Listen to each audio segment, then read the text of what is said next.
Hello everyone, आप सभी का फिर से एक बार स्वागत है Hindi net JRF study group में। जैसे कि आप सभी जानते हैं, माटी की मूर्तें सीरीज यूनिट 10 चल रही है दिसंबर एग्ज़ाम के लिए। और आज हमारा बैजू मामा भाग 10। इससे पहले हम माटी की मूर्तें से भाग 9 करा चुके हैं। आप जाकर डिस्क्रिप्शन बॉक्स में देख लीजिएगा। तो आइए शुरू करते हैं बैजू मामा भाग 10। तो बैजू मामा के लिए रामवृक्ष वैनीपुरी क्या कहते हैं, चलिए जान लेते हैं। तो आज की जो क्लास रहने वाली है, क्लास नंबर भाग 10 होने वाला है। ठीक है, क्लास नंबर भाग 10 होने वाला है। इससे पहले जो हम भाग करा चुके हैं वो भाग आपको डिस्क्रिप्शन बॉक्स में मिलेंगे, आप जाकर देखना ना भूलें। ठीक है, चलिए शुरू करते हैं। हम इसका साइज कम कर लेते हैं, फिर क्लास को आगे बढ़ाते हैं। ठीक है, तो देखिए बैजू मामा के बारे में क्या कहते हैं हमारे लेखक। कहते हैं कि आज भी, यानी लेखक कह रहे हैं कि आज भी मेरा ख्याल है, अगर आप पटना जेल में जाइए और किसी पुराने कैदी, वार्डन या जमादार से बैजू मामा के बारे में पूछिए तो वह एक अजीब ढंग की हंसी हंसकर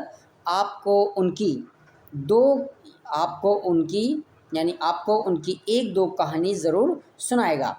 बैजू मामा पटना जेल की एक ख़ास चीज़ हैं, यानी लगभग 30 वर्षों से वह जेल को आबाद किए हुए हैं। तो बैजू मामा क्या हैं, यानी पटना जेल की एक ख़ास चीज़ हैं, वो 30 साल से जेल को आबाद किए हुए हैं। अभी देखिए, सन 1930, 1932, 1937, 1938, 1940 जब जब मैं पटना पहुंचता हूं, तब तब उनके शुभ दर्शन हुए हैं, उनसे बातें की हैं, खूब हंसा हूँ और हर बात की हंसी के बाद एक अजीब करुणा का अनुभव मैंने किया है। तो यहाँ पर लेखक कह रहे हैं ये, और कहते हैं कि जब मैंने कहा कि वह 30 साल से इस जेल को आबाद किए हैं, तब आपने यह सोचा होगा या तो वह कोई दामूली कैदी है, खून करके आए हैं, या डाका डाल कर आए हैं, या कोई शोहदा जानकार है, या कम से कम आदतन अपराधी तो ज़रूर है। लेकिन मैं दावे के साथ इन सभी आरोपों का खंडन कर सकता हूँ, ये लेखक कहते हैं। उनके चेहरे या चाल ढाल से मैं ये आरोपों का खंडन कर सकता हूँ, और कहीं से भी उनमें आप खूंखार या मुजरिम होने का कोई चिन्ह नहीं पा सकते। यानी चेहरे या चाल ढाल से खूंखार या मुजरिम होने का तुम उसमें कोई चिन्ह नहीं पा सकते। तो वे जेल में हैं, यानी जो हैं हमारे बैजू मामा क्या हैं, तो भी जेल में हैं और 30 वर्षों से हैं। कैसा आश्चर्य है, वह हर बार एक ही अपराध में आते हैं। तो 30 साल से लगातार बैजू मामा एक ही अपराध में आते हैं, जिसमें आज तक एक बार में 2 साल की कैद से ज़्यादा की सज़ा उन्हें नहीं मिली। यानी एक ही अपराध में आए हैं तो उन्हें 2 साल से ज़्यादा की कैद उन्हें नहीं मिली। यानी यूँ ही छूट कर जाते हैं, यानी जैसे ही छूट कर जाते हैं उसी अपराध को दोहराते हैं और फिर 1-2 साल की सज़ा लेकर यानी पहुंचते हैं। वह अपराध क्या है? चोरी। वह अपराध क्या है? चोरी। आप सोचते होंगे ज़रूर वह पक्के चोर हो गए होंगे, है ना। आप सोचते होंगे कि बैजू मामा क्या है, एक ही अपराध मारे तो ज़रूर वह पक्के चोर हो गए होंगे। उन्होंने गैंग बना लिया होगा या बड़े बड़े हाथ साफ करते होंगे। जैसा कि जेल में 1-2 बार आकर साधारण चोर भी उस्ताद बन जाता है। लेकिन अगर वह इस कोटि के चोर होते तो मुझे उन पर लिखने की ज़रूरत नहीं होती, और मुझे अपराध शास्त्र से कोई दिलचस्पी नहीं कि उन पर अनुसंधान करता। मुझे अपराध शास्त्र में कोई दिलचस्पी नहीं है, ये हमारे लेखक कहते हैं। और कहते हैं, देखिए बैजू मामा एक अजीब चोर हैं। चोरी में 30 साल की सज़ा वह भुगत चुके हैं, लेकिन अभी तक 30 रुपये वह एक बार भी कभी नहीं पा सके। नहीं तो उनके ही कथानुसार आप उन्हें जेल में नहीं पाते। और कबीर के इस दोहे के अनुसार, यानी कबीर के इस दोहे के अनुसार, सिहन के डंडेरे नहीं, हसन की नहीं पात, लालन की नाही बोरियां, साधु न चले जमात।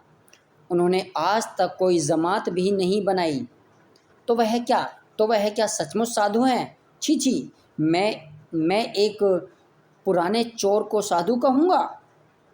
ऐसी इतनी बड़ी गुस्ताखी करके साधु समाज में कौन सा मुंह दिखा सकूँगा, है ना। तो ये लेखक कहते हैं, और आगे कहते हैं कि मैं ऊंची श्रेणी का कैदी था। जो हमारे लेखक थे रामवृक्ष बैनीपुरी, मैं ऊंची श्रेणी का कैदी था, और इस जेल में ऐसे लोगों की सुख सुविधा की कोई खास जगह नहीं होने के कारण मुझे अस्तावल में ही रखा गया। और एक दिन मैं अस्तावल की ही छोटी सी बगिया के बीच छोटे से आम के पेड़ की छाया में बैठा कलम घिस घिस कर रहा था, और एक बूढ़े मरीज कंबल ओढ़े आ रहा है, यानी एक बूढ़ा मरीज कंबल ओढ़े आ रहा है। वह धीरे धीरे आया, कमजोरी के कारण डगमगाता हुआ, फूल की क्यारी में बैठ गया, और फिर एक बार हसरत की निगाहों से चारों ओर उसने देखा, और कंबल के नीचे से एक खुरपी निकाली, और वह धीरे धीरे इधर उधर उग आई घासों की निकोरी करने लगा। और थोड़ी देर ही वह निकोरी कर पाया कि अस्तावल का मैट, यानी अस्पताल का मैट हाथ में दवा की प्याली लिए उसे ढूंढता हुआ पहुंचा, और उसने निकोरी करते देखा और बौखला उठा।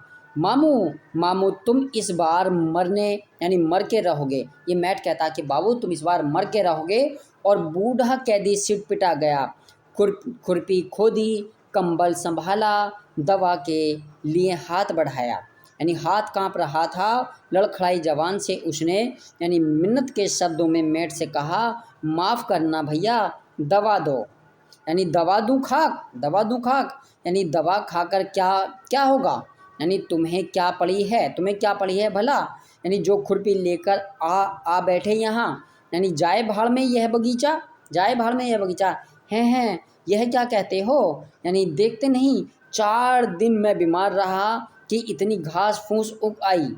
तो यहाँ पर बैजू मामा उसको कहते हैं, देखिए मैट कहता है, मामू तू कैदी है या सरकारी बैल, पुराने कैदी की शान तूने धूल में मिला दी, यानी क्या हम जेल में काम करने आते हैं? मैट भैया तुम ठीक कहते हो, बिल्कुल ठीक, यानी जेल का सत्यानाश हो, हाकिमों का सत्यानाश हो, लेकिन प्यारे मैं क्या करूं? ना मुझसे बैठा जाता, ना इन फूलों की दुर्गति देखी जाती। माफ़ करो, दवा दो, उफ जाड़ा लग रहा है। बीमार कैदी की आंखों में अब आंसू थे, और ऐसे आंसू जो ज़बरदस्ती आंसू वसूल करते हैं। यानी मैट की आंखें भी डबडबा आई। कहते हैं कि तुम इस बार मरोगे मामू, इस बार तुम मरोगे, कहकर उसने दवा की प्याली उसके हाथ में दी, और हाथ के कंपन से कुछ दवा उसकी ठुड्डी पर गिर गई, कुछ गले के नीचे गई, और दवा पीकर उसने एक बार थूक फेंकी और फिर बैठा नहीं रह सका। क्या है, जब उन्होंने दवा खाने के बाद में थूक फेंकी तो फिर वह क्या है, बैठ नहीं सका। कंबल ओढ़े वहीं लुढ़क गया, और थोड़ी देर के बाद वह फिर उठ बैठा, और एक बार फिर उसने सभी पेड़ पौधों पर हसरत भरी निगाहें डाली, और खुरपी हाथ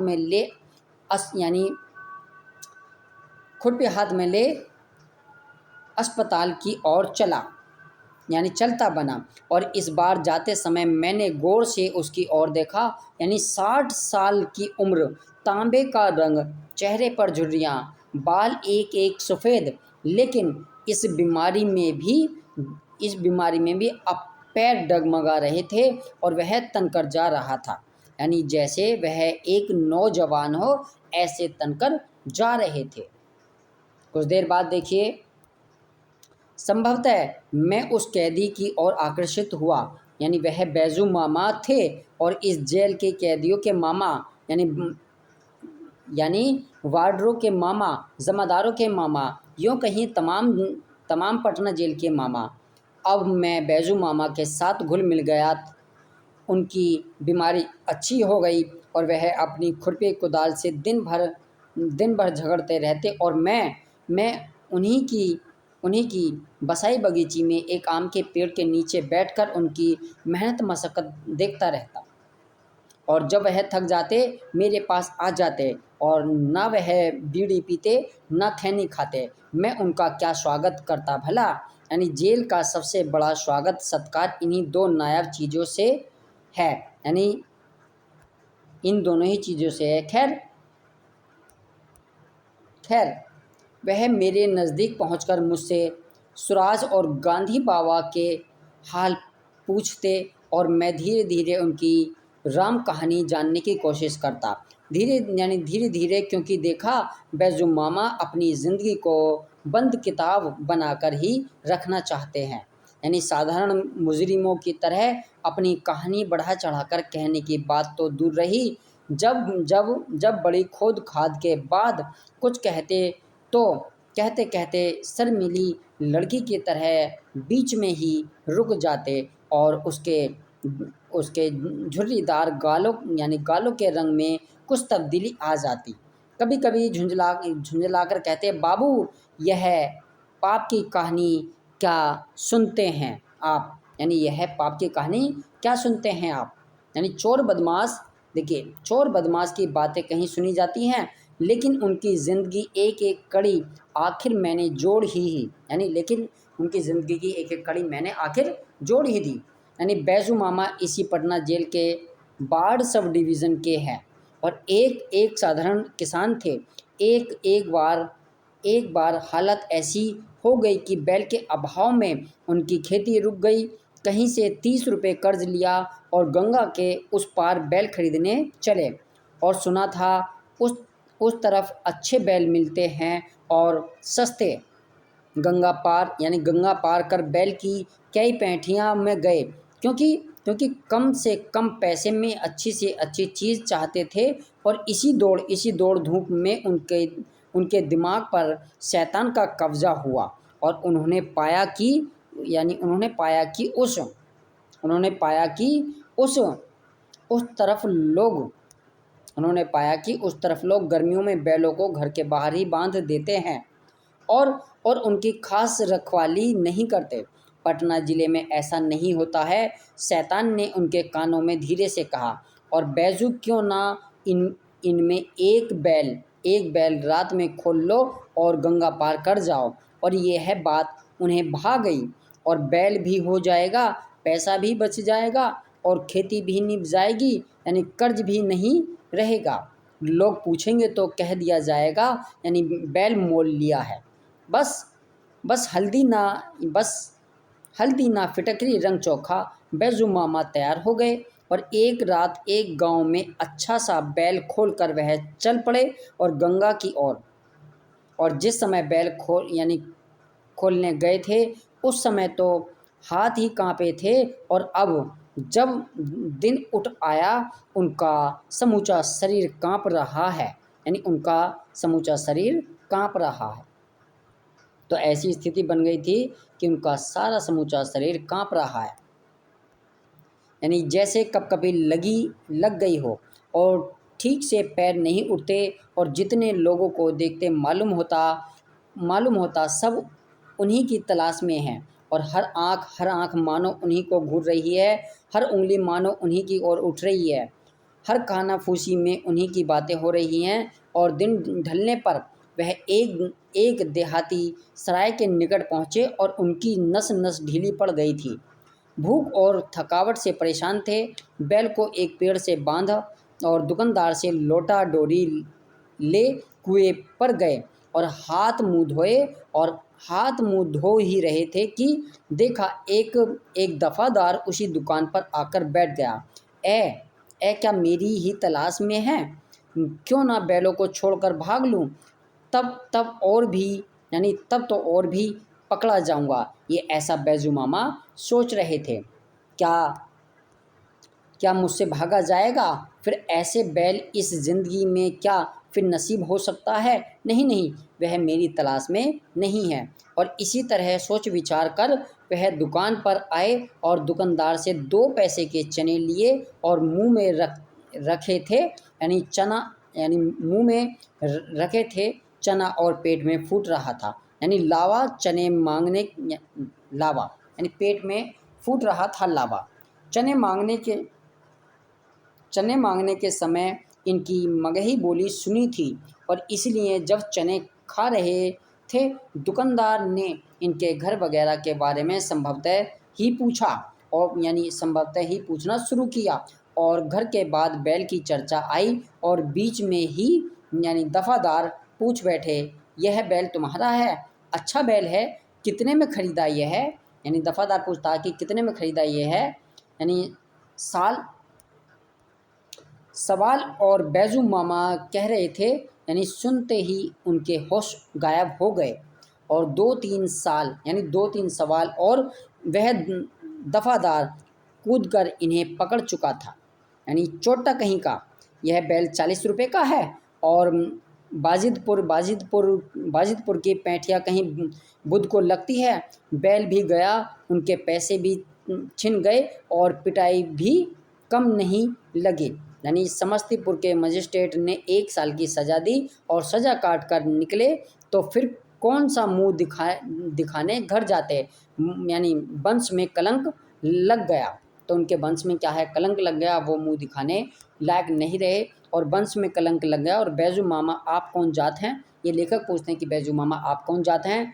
यानी मैंने अचरज में आकर उनसे पूछा, क्योंकि उनका चेहरा बताता था कि यानी किसी अच्छे घर से वह हैं। और इस सवाल से वह घबरा गए और फिर कहा जेल जेल टिकट में देखिए ना, यानी जेल टिकट में देखिए ना, दुसाध लिखा है। जेल टिकट में जो लिखा हो, आखिर आप हैं कौन जात? यानी दुसाध तो आप हो नहीं सकते। और यानी मेरे बार बार पूछने पर बैजू मामा कुछ उद्गीन से हो उठे, उनके चेहरे पर झुर्रियाँ और सघन हो गई। यानी चोर का क्या नाम धाम या जात पात, यानी चोर बस चोर है बाबू, चोर बस चोर है। लेकिन हाकिम के सामने तो कुछ बताना ही पड़ता है, लेकिन हाकिम के सामने तो कुछ बताना ही पड़ता है। यानी सब कुछ लिख दिया। उनकी उनकी आवाज़ में एक हार्दिक पीड़ा थी।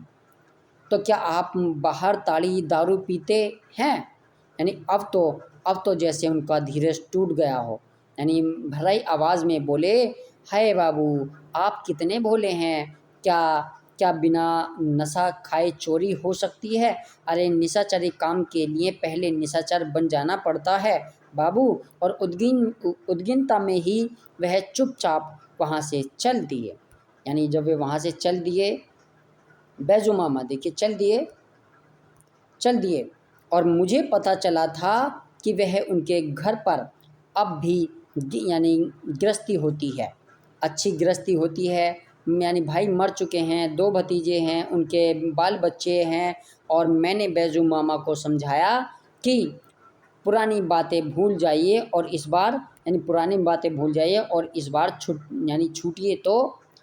छूटिए तो गंगा स्नान करके अपने घर पर चले जाइए और भतीजे से सारी बात कहिए और उनके साथ रहिए। अब बुढ़ापे का शरीर है, कब जाने क्या हो जाए। जेल में मरिएगा, मिट्टी की दुर्गति होगी। और इस आखिरी बात ने उन पर काफ़ी असर किया और एक दिन हृदय खोलकर कहने लगे, क्या क्या कहूँ बाबू, कई बार यही सोचा। जेल से छूटने पर कई बार घर की ओर चला, लेकिन बख्तियारपुर जाते जाते पैर बंध जाते हैं। सोचता हूँ खाली हाथ घर कैसे जाऊँ। भतीजे तो मानने मानने भी लगेंगे, पर उनकी बहुएं तो पराए घर की बेटियां ठहरी, कहेंगी यह बूढ़ा कहाँ से टपक पड़ा और कुछ लेकर जाऊं तो वह भी समझे कि आखिर कुछ लाया तो है।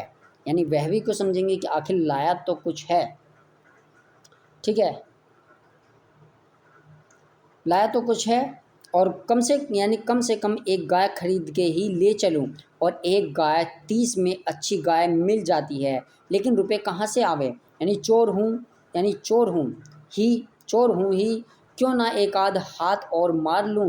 किंतु किंतु जब जब ऐसा किया तब तब तब तब जब तक रुपए पूरे हों पकड़ लिया गया, और फिर यहीं का यहीं।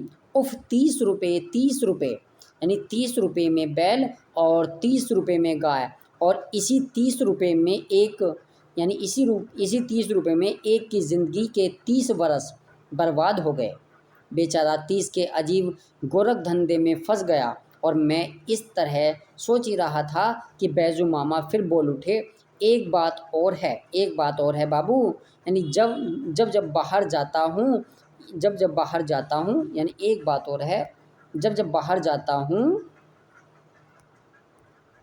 इधर उधर इधर उधर देखने सुनने में कट जाता है, इधर उधर देखने सुनने में कट जाता है, दिन तो इधर उधर देखने सुनने में कट जाता है, लेकिन जो ही रात रात में सोने की कोशिश करता हूँ, मालूम होता है इस जेल के ये सारे पेड़ पौधे मुझे बुला रहे हैं। और यह आम का पेड़, यह अमरूद, वह नीम और यह जामुन, सब के सब मेरे लगाए हुए हैं बाबू। और मैंने ही इनके पौधे रोपे, इनकी थाली में पानी दिया और निकोरी की। होते होते आज ये इतने छितनार हो चले हैं। और इन बेलों गुलाब गेंदों का खानदान किसने लगाया किसने लगाया बढ़ाया? और इसी बैजू मामा ने बाबू। और जब जब बाहर होता हूँ रात में, ये सब के सब मुझे पुकारते से हैं। और हाँ बाबू, सच कहता हूँ, नींद नहीं आती। सोचता हूँ, हाय उस आम की टहनी को ना कोई मरोड़ दे, और उस नीम की उस नीम को लोग दातुन कर करके ना सुखा डालें। ये बेले और गुलाब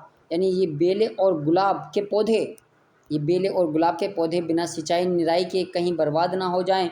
बस इधर उधर करके दौड़ा दौड़ा पहुंच जाता हूँ। जब बैजू मामा कह रहे थे, मुझे लग रहा था मैं कहीं कोई सपना तो नहीं देख रहा हूँ, क्या सचमुच जेल में हूँ? और मेरे बगल में बैठा जो यह कह रहा है, क्या यह सचमुच चोर है? क्या क्या चोर की ऐसी ही क्या क्या चोर का ऐसा ही भोला भाला चेहरा होता है? क्या उसकी ऐसी ही भोली भाली बातें हुआ करती हैं? और क्या उसके ऐसे ही काम होते हैं? जिसने पेड़ पौधे से इतनी तादात्म्यता प्राप्त कर ली, जिसे पौधे पुकारते, पेड़ बुलाते हैं। और क्या वह निम्न कोटि का अधम अपराधी हो सकता है?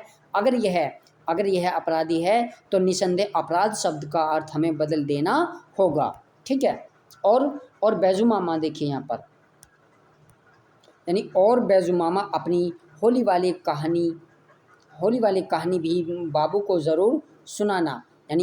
जब जब एक दिन मैट ने यह कहा तो देखा, बैजू मामा के चेहरे पर हंसी की एक हल्की झलक दौड़ गई, और उनके दांत जो 30 वर्षों से जेल की रोटियां चबाते चबाते आधे घिस गए थे, लेकिन जिनमें टूटे एक भी नहीं थे, चमक पड़े। अरे अरे मैट भाई, बाबू के सामने बेइज्जती मत करो, उससे कहकर उन्होंने इधर उधर की बातों में मुझे बहला देना चाहा, लेकिन फिर भी मैंने उनसे वह कहानी निकलवा ही ली। ठीक है, फिर भी मैंने उनसे यह कहानी निकलवा ही ली। देखिए,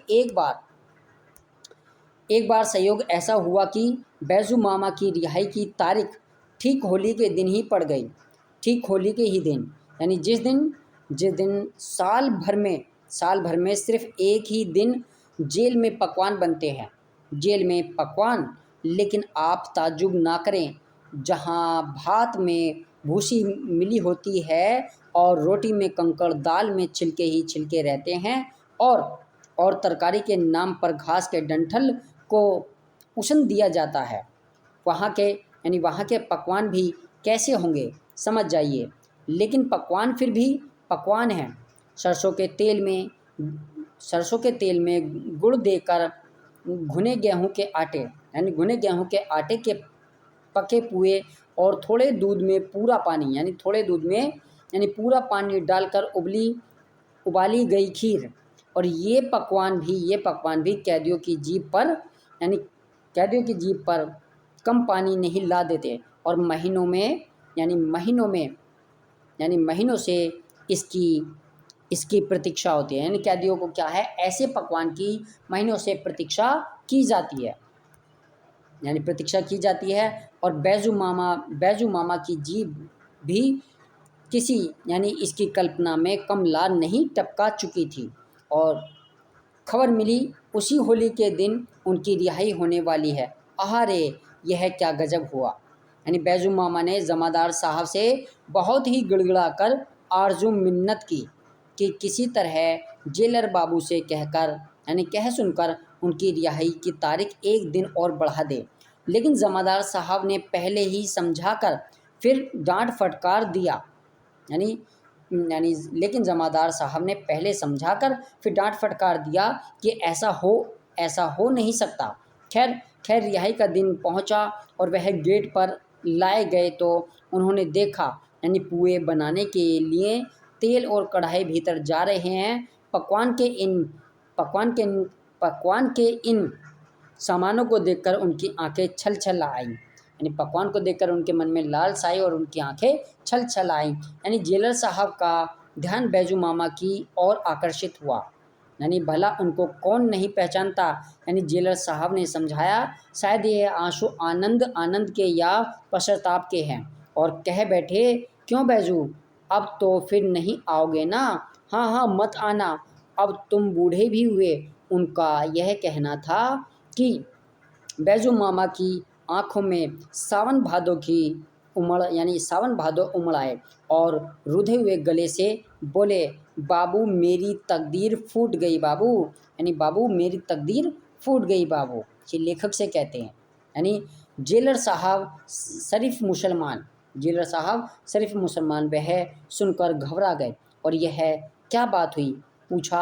यानी क्या हुआ है बताओ बैजू, यानी कोई गमी की खबर आई है क्या। यानी वह मन ही मन सोचने लगे और बैजू मामा बोले, हुजूर आपका इसमें क्या हाथ, और मेरी ही तकदीर फूट गई बाबू, मेरी ही तकदीर फूट गई। अरे क्या हुआ बैजू। जेलर साहब की उत्सुकता में अब करुणा की मंदाकिनी यानी मिल रही थी। और इधर बैजू मामा की आंखों के बादल में झड़ी लग गई और हिचकियाँ लेते हुए बोले, हाय सरकार, जब तेल और कढ़ाई भीतर जा रहे हैं तो मैं बाहर भेजा जा रहा हूँ और भरे व्रत के दिन मैं निकाला जा रहा हूँ। और वह आगे बोल ना सके और इधर जेलर साहब ठठाकर हंस पड़े और अपनी जेब से 1 रुपया निकालकर बैजू मामा को देते हुए बोले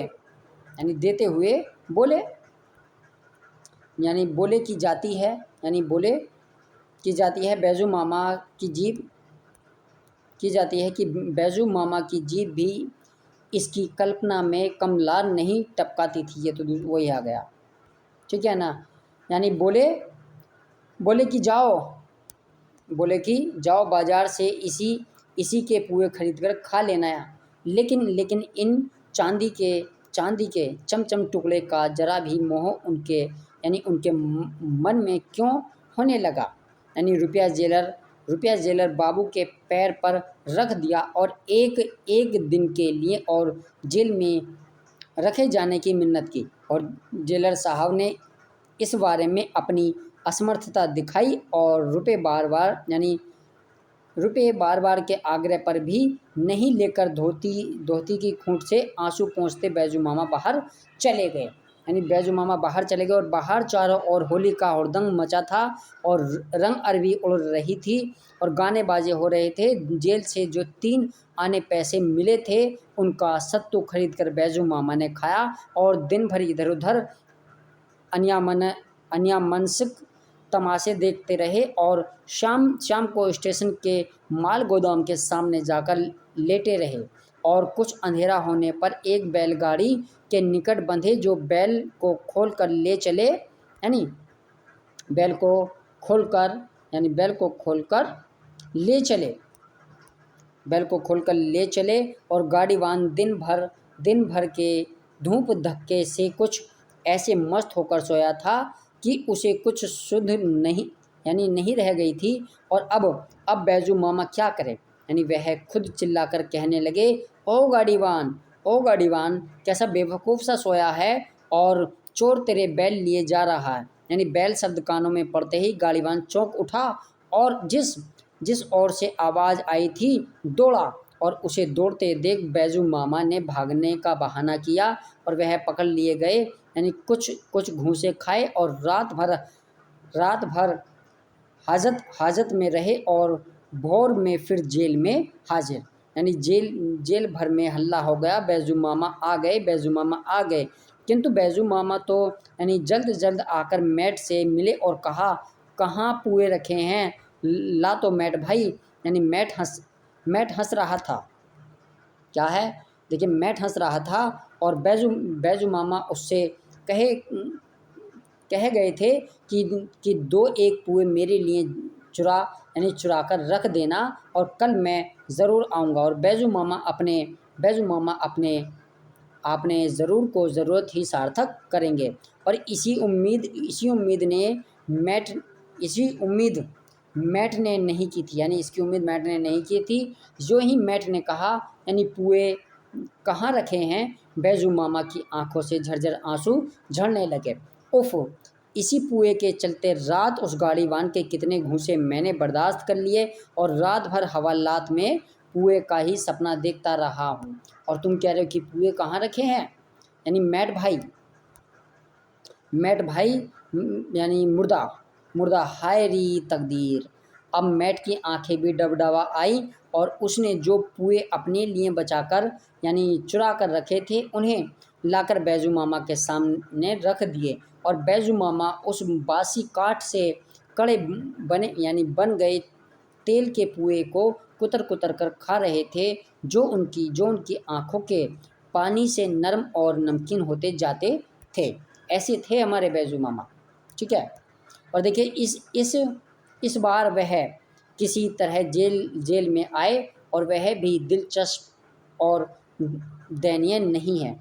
और इस बार बैजू मामा यह निश्चय कर जेल से निकले थे कि 30 रुपये किसी न किसी तरह जमा करेंगे और उन्हीं रुपए से एक गाय खरीदकर अपने भतीजे के पास जाएंगे। और गाय के डोर पकड़े जब वह लगभग 30 वर्षों के बाद अपने गांव में घुसेंगे तो गांव कैसा दिख पड़ेगा, यानी लोग उन्हें पहचानेंगे या नहीं, वह किसी तरह अपना परिचय देंगे। और आदि कल्पना में विभोर होते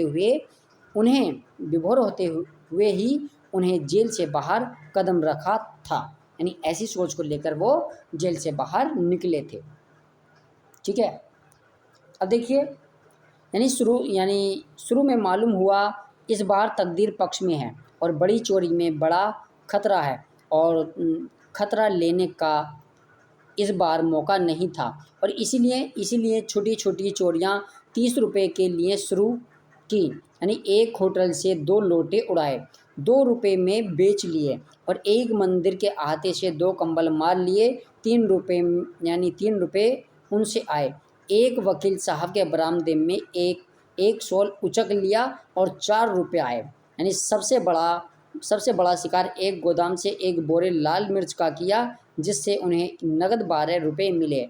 अब बैजू मामा के पास 21 रुपये थे, सिर्फ 9 रुपये की कमी थी और मिर्च की चोरी सबसे अच्छी थी। और एक दिन जब वह शहर के बाहर शौच को जा रहे थे, उन्होंने खेत में लाल मिर्चें लगे देखा। यानी कौन जाने शहर की चोरी किस दिन पकड़ा जाऊं, ठीक है, किस दिन पकड़ा जाऊं, क्यों ना रात में मिर्चों के खेत में पहुंचूं और थोड़ा सा मिर्चा तोड़कर बेच आऊं। और यही 10-15 दिन लगेंगे, लेकिन खतरे से महफूज रहूँगा ना। और ऐसा सोचकर वह प्रति रात मिर्च के खेत में जाते, ठीक है, प्रति रात मिर्च के खेत में जाते और एक झोला मिर्चा ले आते और बाज़ार में किसानों की तरह बेच लेते। और धीरे धीरे उनके पास 26 रुपये हो गए और सिर्फ 4 रुपये की कमी, हाँ सिर्फ 4 रुपये की। यानी मंजिल के अंत में पथिक के पैर तेज़ी से उठने लगते हैं और उसकी उसकी रफ्तार में तेज़ी आ जाती है। और एक दिन बैजू मामा इतने मिर्चे तोड़ लाए कि ₹1.25 मिल गए। अब पौने ₹3 की कमी रह गई थी। यानी 3, हाय 3 कितनी बुरी संख्या है। यानी उस रात मामा जब खेत में पहुँचे उन्हें उन्हें घेर लिया गया। यानी बेचारे किसान कुछ दिनों से परेशान थे कि क्या हो रहा है। उनकी खेती उजड़ रही थी और कई दिनों से वह यानी घुड़की लगाए हुए थे कि आज चोर उन्होंने देख लिया, और घुड़की लगाए और आज उन्होंने चोर देख लिया और दौड़ पड़े। यानी मामा भागे भी तो किस ओर। उन्हें एक अकल सूझ गई। जितने मिर्चे तोड़े थे सब सब झटपट अगल बगल में फेंक दिए और इस तरह बैठ गए कि जैसे सोच से निवृत्त हो रहे हैं। यानी चारों ओर से लोग घेरे हुए हैं और बोले नहीं। और एक ने कहा, उठते हो या लाठी लगाऊं। यानी मामा खड़े हो गए, धोती इस तरह किए कि जैसे सोच से उठे हैं। और वह मन ही मन सोच रहे थे कि शायद मैं बच गया। कि उसी समय खेती की बगल से जाने वाली सड़क से एक मोटर गुजरी और उसकी उसकी तपातप रोशनी में उनकी बगल में बिखरे मिर्चे दिखाई पड़े।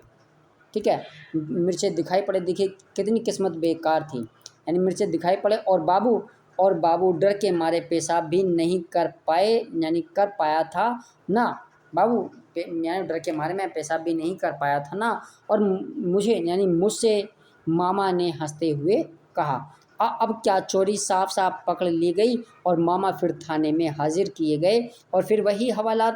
यानी फिर वही बाढ़ का छोटा जेल और फिर वही मजिस्ट्रेट की अदालत।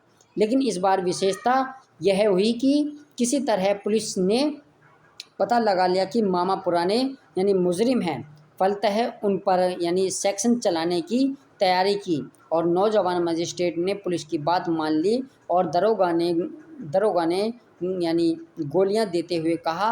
यानी बूढ़े इस बार यानी गोलियां मतलब गालियां देते हुए कहा, बूढ़े इस बार तुम्हें 5 साल के लिए चक्की पीसनी होगी। यानी उनको डरा रहे थे, चक्की पीसनी होगी। यानी सेशन जज एक बूढ़ा आदमी था और जब उसने मामा से कसूर के बारे में पूछा तो मामा ना ही ना कर सके। यानी झूठ कैसे बोलते भला। हाँ, एक अर्ज की। यानी हुजूर सुनते हैं सरकार 25 साल काम करने पर अपने नौकरों को पेंशन देती है। हुजूर भी बूढ़े हुए अब पेंशन पाएंगे। यानी मैं 30 साल जेल में रहकर सरकार का काम किया और दुहाई सरकार धर्म साक्षी है। यानी काम करने में कभी कोताही नहीं की। यानी जेलर साहब को बुलाकर पूछिए, जमादार साहब को बुलाकर पूछिए। यानी बैजू बिना काम किए रोटी नहीं खा सकता। सरकार अब 30 साल की इस गाढ़ी मेहनत के बाद हुजूर, क्या इस बूढ़े को भी पेंशन का हक नहीं है। दुहाई हुजूर की दुहाई, माँ बाप की दुहाई, इंसाफ कीजिए। यानी इंसाफ कीजिए हुजूर से इंसाफ ना मिला तो यह बूढ़ा और कहाँ जाएगा। और यह अजीब दलील थी, किंतु दिल पर इसका असर भले ही हो तो दिमाग पर यह क्या असर ला सकता है भला। यानी और जज तो बंधा है कानून की किताब से और उस कानून की किताब के अनुसार सज़ा के लिए जो ज़रूरी बातें चाहिए यानी सब हाजिर, चश्मदीद गवाहियाँ और अपराध की स्वीकृति। और वह किताब जज को यह हक कहाँ देती है कि वह देखे कि अपराध क्यों किया गया। यानी उसमें समाज कहाँ तक अपराधी है और आदमी कहाँ तक। यानी आदमी के कृत्य में परिस्थितियों का जहाँ तक हाथ है। यानी आदि फिर आदमी के भीतर जो इंसानियत है उसे उभार देना और अपराधी को सही रास्ते पर चलने में मदद करने की ओर ध्यान दे। ठीक है, ध्यान दे तो उस किताब में जैसे हराम हो यानी जज बेचारे बूढ़े थे, सहृदय थे, लेकिन जो किताब उन्हें रोटी दे रही थी और इस बूढ़े को आराम से बिताने में मदद पहुंचा रही थी और उसकी उपेक्षा वह कैसे कैसे करते बेचारे। हाँ, उन्होंने शायद कभी शेक्सपियर की मर्चेंट ऑफ वेनिस पढ़ी थी, इसीलिए अपने अपने इंसाफ पर इस बार मरहम का यानी मुलम्मा चढ़ाने से वह नहीं रुक सके। यानी इस बार बैजू मामा को सिर्फ 1 साल की सज़ा हुई। ठीक है, बैजू मामा को इस बार 1 साल की सज़ा हुई। तो आपकी ये भाग क्लास 11 आज यहीं पर समाप्त होती है। इससे पहले हम 10 क्लासेस, सॉरी, ये भाग 10 था। इससे पहले हम 9 भाग करा चुके हैं, आप जाकर डिस्क्रिप्शन बॉक्स में देख लीजिएगा। बैजू मामा से पहले हम इसके 9 भाग करा चुके हैं माटी की मूर्ति के, आप जाकर ध्यानपूर्वक देखिएगा और अपने दिसंबर की तैयारी को अच्छे से कीजिएगा, ताकि आपको यूनिट 10 से कोई भी क्वेश्चन सॉल्व करने में समस्या ना आए। और क्लास अच्छी लगे तो अपने मित्रों को शेयर कीजिएगा, चैनल को सब्सक्राइब कीजिएगा, लाइक कीजिएगा, कमेंट कीजिएगा और बेल आइकन दबाना ना भूलें, जिससे आपको नई क्लास का नोटिफिकेशन मिलता रहे। Thank you for watching.